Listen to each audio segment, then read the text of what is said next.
You mean to tell me these primitives don't even have proper plasma weapons? High Commander Zixtal clicked his mandibles in barely concealed disdain.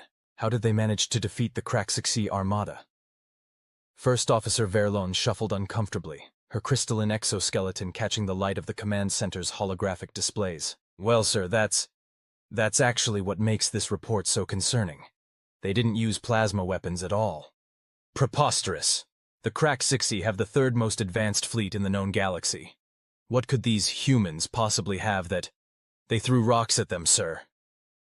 There was a moment of silence, broken only by the soft humming of the ship's quantum processors.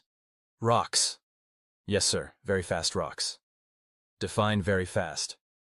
Verlon pulled up a holographic display, showing footage from the battle. The humans have these devices they call mass drivers. They essentially took chunks of metal, wrapped them in a magnetic field, and accelerated them to approximately 1% of light speed.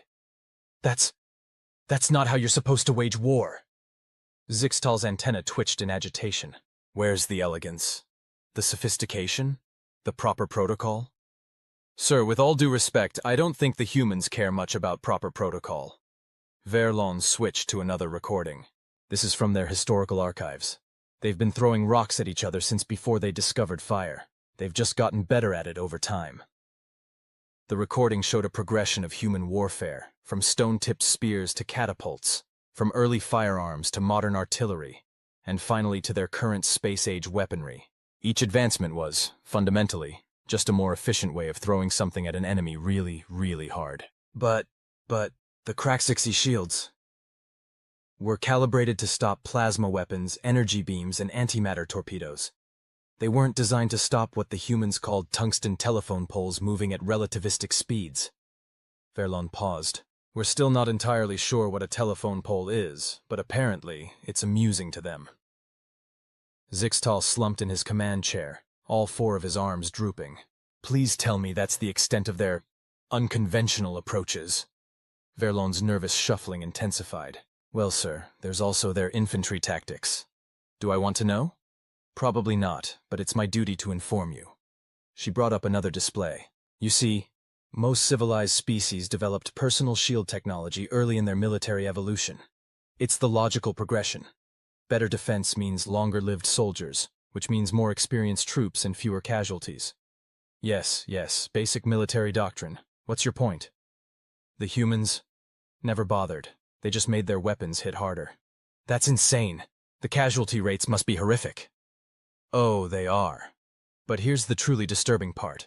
They've adapted to it. Their entire military doctrine is built around the assumption that people are going to die, and they've optimized accordingly. She brought up yet another recording, this one showing human Marines in action against a Kraxixi ground force. The aliens had perfect formation, their personal shields glowing as they advanced in textbook assault patterns. The humans, on the other hand, were pure chaos. They used terrain for cover instead of shields. They laid traps. They flanked. They did something called suppressing fire, which seemed to be based on the principle that if you throw enough small rocks very quickly, eventually something important will break. Their shields held, Zixtal noted. The Kraxixi shields were still functional, so how? The humans figured out that while the shields stopped their projectiles, they didn't stop the kinetic energy transfer. So they just kept shooting until the Kraxixi troops inside the shields were turned to jelly from the accumulated impact force. They called it shake and bake. That's barbaric. They thought it was hilarious. Apparently they made t-shirts. Zixtal's color shifted to a sickly pale green. Please tell me there's something they're bad at. Some weakness we can exploit? Well, Verlon consulted her notes. They're not particularly strong compared to many species. Their endurance is impressive, but they're not the best at that either. They can't survive extreme environments without technology. They're not the fastest or the most agile. Finally, some good news. But none of that matters because they're absolutely insane. What do you mean? Sir, we have reports of human soldiers throwing themselves on plasma grenades to save their squad mates. They've piloted damaged ships into enemy vessels while screaming something called Leroy Jenkins. One of their common training exercises involves jumping out of perfectly functional aircraft for fun. Their entertainment includes something called horror movies, where they deliberately scare themselves for pleasure. She pulled up more footage. This is from their historical archives, when they were still confined to their home planet. They strapped themselves to containers filled with explosives just to leave their atmosphere. The containers exploded more often than not. They kept doing it anyway. Surely they've developed better technology now? Oh yes, their current spacecraft are much more reliable. But do you know what they call their emergency escape system? I'm afraid to ask. The Controlled Explosion Emergency Extraction Device. They're still sitting on bombs, sir. They've just gotten better at controlling which direction the explosion goes. Zixtal buried his face in his upper hands while his lower ones called up the strategic display. So what you're telling me is that we're dealing with a species that treats the laws of physics as polite suggestions, considers throw rock harder to be cutting-edge weapons development, and responds to the possibility of death with hold my beer? I had to look up what beer is, sir. It's a poison they drink for fun. Of course it is.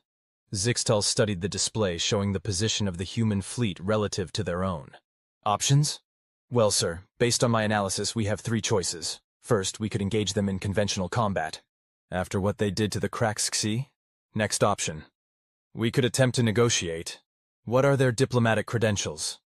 Verlon checked her notes again.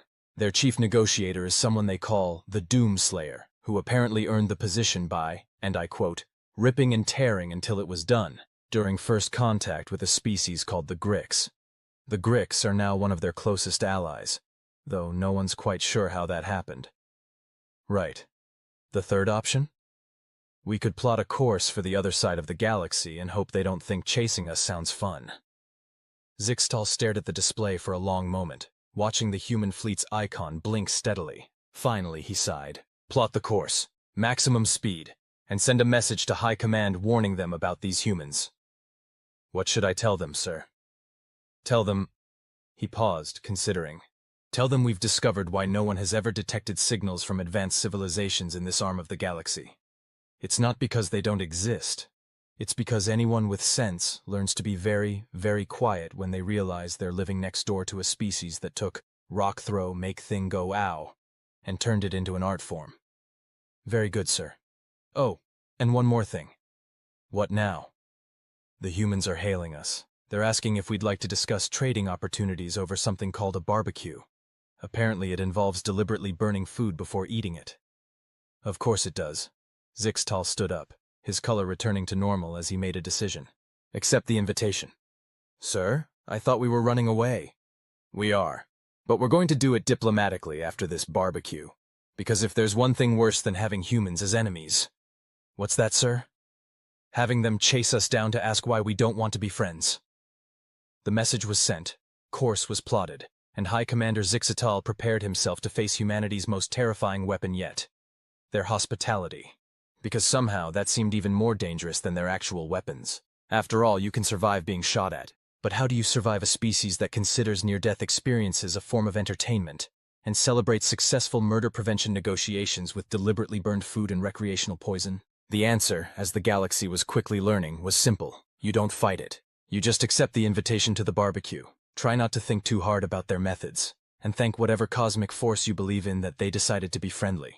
Because the only thing scarier than humans at war was humans trying to make friends. At least with war you knew what to expect. But friendship? With humans? That could involve anything from trading recipes to joint military exercises where they taught you their insane tactics while cheerfully ignoring all known laws of self-preservation. As Verlon processed their acceptance to the barbecue invitation, she added one final note to her report. Humans are not gods of war. Gods of war have rules. Humans just have suggestions, creativity, and a concerning lack of self-preservation instinct, which, somehow, is much worse. The human response came back immediately. Awesome. We're firing up the grill now. Ever had something called a jalapeno popper? Don't worry. The burning sensation in your mouth is totally normal. Probably. Zixtal and Verlon shared a look that contained volumes of resignation, fear, and reluctant curiosity. Because that was the real problem with humans. They made insanity sound fun. And maybe that, more than any weapon they could devise, was what made them truly dangerous. Not that they could defeat you in battle, but that they could make you want to join them in their magnificent madness. Send final confirmation, Zixtal ordered. And Verlon? Yes, sir? If they offer us something called ghost peppers, the correct response is not just no, but hell no. I've read the medical reports from the Kraxxi diplomatic incident. Noted, sir. Though I have to admit, I'm curious about what could make the Craxi High Commander's head change colors like that. And that right there? That curiosity? That's how they get you. Next thing you know, you're jumping out of perfectly good spacecraft for fun and calling it team building. As their ship adjusted course toward the human fleet, both officers couldn't help but wonder if this was how it started for everyone else. Not with a bang, but with a barbecue. And somewhere, on the human flagship, a grill was being fired up while someone explained to the cook that yes, they needed to prepare both regular and vegetarian options because some species don't appreciate a good burger. But that's okay, more for us. The galaxy would never be the same, but maybe, just maybe, it would be more interesting. And if anyone needed to defeat a supposedly invincible enemy, well, there was always the human approach. Throw a rock at it. Really, really hard. It had worked so far. The human diplomatic vessel Let's Be Friends, or else, lived up to its name in every possible way.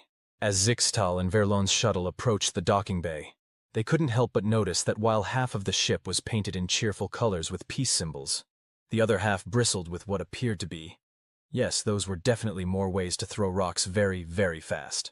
Is that a smiley face painted on their main gun? Verlon asked, squinting at the massive railgun protruding from the ship's bow. I believe the technical term is "have a nice day," their pilot supplied helpfully.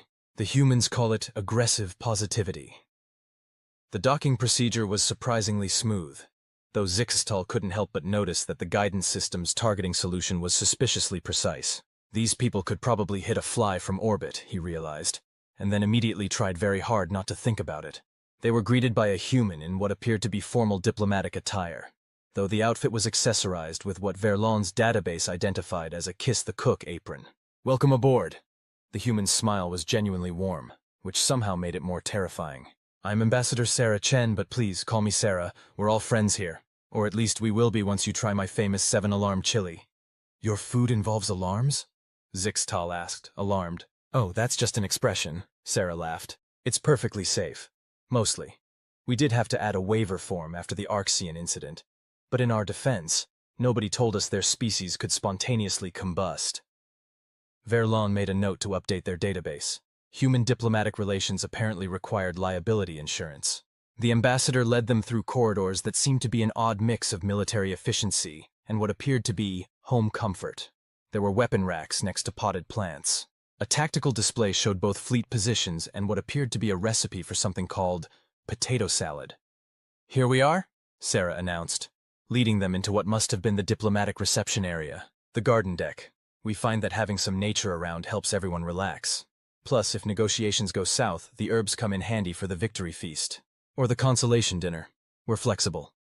The garden deck was a massive hydroponics bay that had been converted into an outdoor simulation complete with artificial sunlight and what appeared to be actual grass. In the center, several humans were gathered around what Zixtal recognized from the briefing materials as a grill, though the briefing hadn't mentioned that it would be quite so elaborate. Is that a modified plasma injector?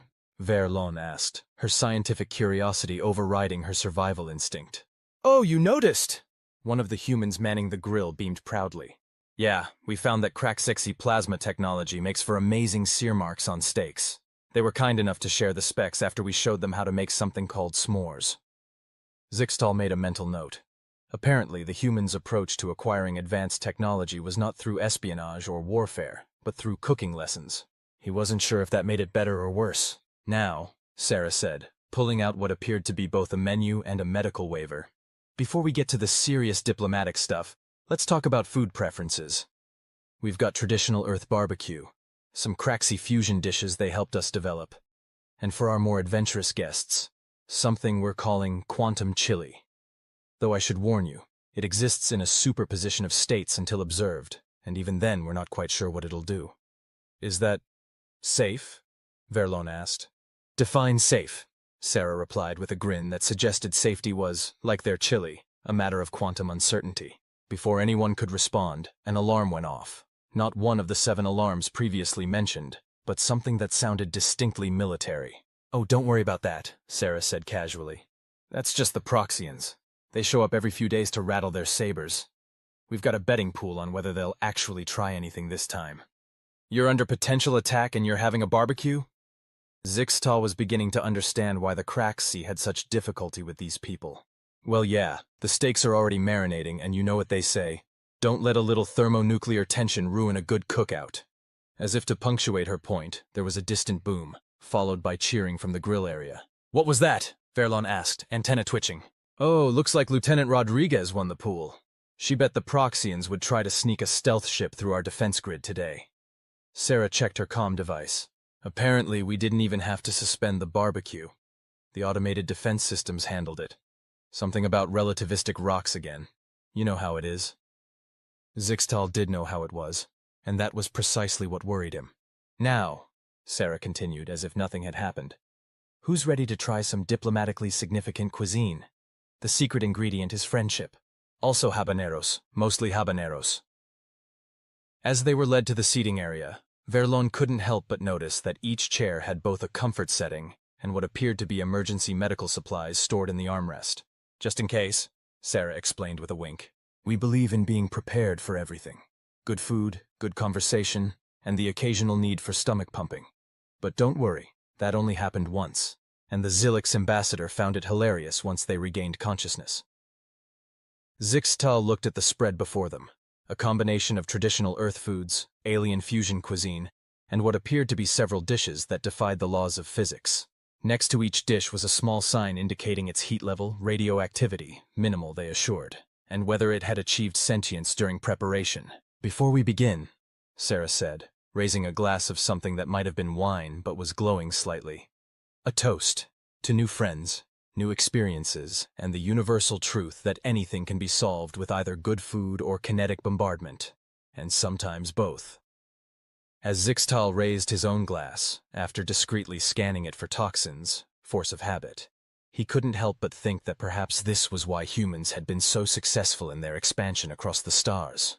Not because they were the strongest, or the fastest, or even the smartest, but because they had somehow managed to combine their warrior nature with an infectious enthusiasm for life that made even their most terrifying aspects seem fun. Oh, and one more thing, Sarah added as she began serving something that was either a casserole or a small fusion reactor.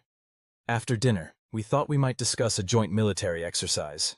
Nothing major, just a little war game involving experimental propulsion systems and what we're calling tactical friendship protocols. Verlon looked at her commander, seeing her own mixture of fear and fascination reflected in his eyes. They both knew they should say no. They should make their excuses, return to their ship, and plot a course for the furthest reaches of space. Instead, Zixtal found himself saying, "Tell me more about these tactical friendship protocols." And somewhere, in the vast expanse of space, the concept of diplomacy shed a single tear, though whether from joy or terror, no one could quite say. Well, Sarah began, her eyes twinkling with what could have been either mischief or madness. It all started when someone asked, "What if we combined our social activities with our military training?" And then someone else said, "Hold my beer and watch this."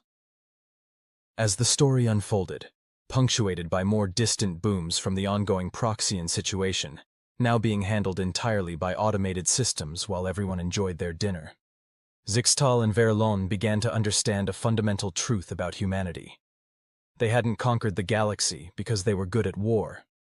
They had done it because they were good at making war seem like just another form of social interaction. And somehow that was so much worse. And better. Simultaneously. Like their quantum chili. Speaking of which. More chili? Sarah offered, holding up a bowl of something that appeared to be simultaneously liquid, solid, and questioning the nature of reality itself. And despite every instinct screaming otherwise, they found themselves saying yes. Because that's what humans did to you. They made the insane seem reasonable, the dangerous seem fun, and the impossible seem like just another Tuesday afternoon. The galaxy would never be the same, but at least it would be interesting, and well-fed, and very, very careful about how it threw rocks. You want us to what? Zixtal stared at the human ambassador with all four eyes wide open. Sarah Chen, still wearing her Kiss the Cook apron, now slightly singed from the quantum chili incident, beamed. It's called paintball. It's a traditional human team-building exercise. You shoot each other with balls of paint for fun. Let me get this straight, Verlon interjected, her crystalline exoskeleton still vibrating slightly from the after-effects of the habanero sauce. You simulate killing each other. For entertainment? And this is supposed to make us better friends? Exactly. Sarah's enthusiasm was, as always, both infectious and mildly terrifying. We've set up a whole course in Cargo Bay 3. We've even modified the equipment to work with various alien physiologies. The Crack 6I are particularly good at it. Turns out their natural armor makes them excellent heavy weapons specialists. Before either alien could formulate a response, their attention was drawn to a group of humans walking past the garden deck's entrance. They were covered in multiple colors of paint, laughing uproariously, and comparing what appeared to be bruises with pride. See, they're already done with their morning session. Great for morale. Sarah gestured to the group. Hey, Jenkins, show them your war wound. A tall human with paint in his hair proudly displayed a bruise the size of a small moon on his shoulder. Got this beauty trying to dive behind cover. Worth it, though. Managed to tag Commander Rodriguez right in the face before I went down. The mentioned commander, equally paint-covered, gave a thumbs up. Beautiful last stand, Jenkins. Very dramatic. The screaming was a nice touch. Thank you, ma'am. I've been practicing my Wilhelm. Zixtal leaned closer to Verlon. Are you recording all this? High Command is never going to believe our report otherwise. Oh! If you think that's interesting, wait until you see our other team building exercises! Sarah pulled out what appeared to be a schedule. We've got space skydiving at 1400, followed by experimental weapons testing. Don't worry, we only use the mostly stable prototypes for friendly games. And then tonight's the weekly movie and tactics session. We're watching something called Pacific Rim, and discussing its practical applications for mech warfare. Practical applications? Verlon couldn't help but ask. For a fictional entertainment product? Oh, sure. You'd be amazed how many of our military advances started as somebody saw something cool in a movie and said, "Hold my beer." Sarah checked her notes. For instance, you know those relativistic rocks we're so fond of throwing? The original proposal was titled, "You know that scene in Star Wars where they drop bombs in space? What if we did that but more?" The official designation came later. Just then another alarm sounded, different from the earlier Proxian incident alarm. Oh good, the gravity's about to go out, Sarah said casually. Weekly maintenance. Don't worry, we've gotten very good at barbecuing in 0G. Though I should warn you, the quantum chili gets a bit enthusiastic, without gravity to hold it down. True to her word, the artificial gravity disappeared moments later. The humans in the garden deck barely seemed to notice, continuing their conversations while lazily floating in the air. One of the grill masters was doing lazy somersaults while flipping burgers with practiced ease. How often do you practice cooking in zero gravity? Zixtal asked, trying to maintain his dignity while slowly rotating upside down. Practice? Oh no, we just kind of figure it out as we go. That's the human way. Throw yourself into a situation and adapt. Sometimes literally, in this case. Sarah demonstrated by pushing off a wall to reach the grill, snagging a floating spatula along the way. Though I should mention, if you see any loose globs of quantum chili floating around, don't try to catch them. We're still not sure where Ensign Chen's eyebrows went after last week's incident. Verlon, who had managed to anchor herself to a planter using her crystalline protrusions, watched in fascination as the humans treated the lack of gravity as just another minor inconvenience to be overcome with a mixture of ingenuity and reckless disregard for physics. But back to the team building, Sarah continued, now floating upside down relative to them, but acting as if this was perfectly normal. After the paintball session, we thought we might introduce you to something we call extreme hot potato. It's like regular hot potato, but with experimental ordnance. I'm afraid to ask, Zixtal said. But what's regular hot potato? Oh, it's a children's game where you throw something around in a circle and try not to be holding it when the timer runs out. And the extreme version? Same basic concept, but the timer is less predictable and the consequences are more exciting. She paused. Don't worry, our medical bay has gotten really good at treating plasma burns, and temporal displacement, and existential crises. Before either alien could process this information, another human floated by, chasing what appeared to be a glowing blob of quantum chili through the air. Don't let it reach critical mass, someone shouted. Deploy the emergency containment tortillas, came the response. Sarah watched the scene with the serene smile of someone who had seen far stranger things. You know, this reminds me of how we first discovered stable plasma containment. Turns out, if you try to make a burrito in 0G with experimental fusion-powered cooking equipment... Please, Zixtal interrupted. Don't finish that sentence. I need to maintain at least some plausible deniability in my report to High Command. Fair enough. So, shall I put you down for the paintball session? We've got some great team names available. Rock Throwers Anonymous is still up for grabs. Verlon and Zixtal shared a look, one that conveyed an entire conversation about duty, dignity, and the dawning realization that resistance was probably futile. "We'll do it," Zixtal finally said, trying to maintain some semblance of authority while slowly spinning in place. "But I have one condition. Name it. No quantum chili on the paintball field. I've seen what that stuff does in normal gravity. I don't want to find out what happens when it's weaponized." Sarah's grin suggested that someone had already thought of that, tested it, and classified the results as a war crime. "Deal. Though I should mention the paint we use is technically a non-Newtonian fluid with some interesting properties. Nothing too dangerous, but you might want to wear the protective gear we provide. All 47 pieces of it." 47? Well, after the incident with the Zdilix ambassador's third spleen, we had to get a bit more thorough with our safety protocols. Did you know some species keep their vital organs in their antenna? We didn't. Learning experience for everyone involved. As if to punctuate her point, a glob of quantum chili chose that moment to achieve consciousness somewhere near the ceiling, leading to an impromptu tactical response from the kitchen staff involving spatulas, portable containment fields, and what appeared to be a modified toaster. "Just another Tuesday on the Let's Be Friends, or else," Sarah commented cheerfully. "Now, who's ready to learn about human team building? I promise only a minimal chance of temporal displacement this time." And somehow, despite every rational thought screaming otherwise, Zixtal and Verlon found themselves getting excited about the prospect. Because that was humanity's true superpower. Not their ability to wage war, but their ability to make absolutely insane activities sound like the most fun you could possibly have while questioning every life choice that led you to this moment. "Oh, and one more thing," Sarah added as she helped them navigate toward the exit in 0G. "After paintball, we thought we might introduce you to something we call karaoke. It's like Sonic Warfare, but fun." The galaxy, Zixtal reflected, was doomed. Not to destruction, but to something far more terrifying, becoming as crazy as the humans. And the worst part? He was starting to look forward to it. "Just remember," Sarah called out as they floated down the corridor, "in paintball as in life, if you can't solve a problem by throwing something at it really hard, you're probably just not throwing it hard enough." Words to live by, apparently. Assuming you survive the team-building exercises. The end, until the next team-building exercise.